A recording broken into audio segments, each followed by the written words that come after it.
আমরা যদি একজন মানুষকে ফলো করি তাহলে আমাদের দুনিয়া সম্মানিত হব এবং আখিরাতেও সম্মানিত হব। তিনি হলেন হযরত মুহাম্মদ সাল্লাল্লাহু আলাইহি ওয়াসাল্লাম।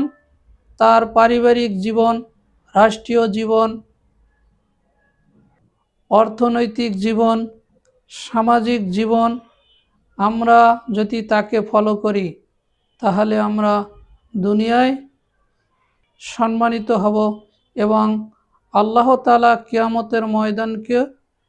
কিয়ামতের ময়দানেও আমাদেরকে সম্মানিত করবেন।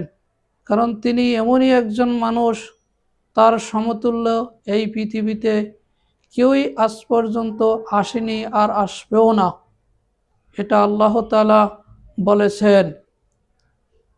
তাই আমরা সবাই তাকে অনুসরণ করি, তাকে ফলো করব ইনশাআল্লাহ। তার অনুসরণগুলোই মেনে চলব, সর্বক্ষেত্রে তাকেই সম্মান করব।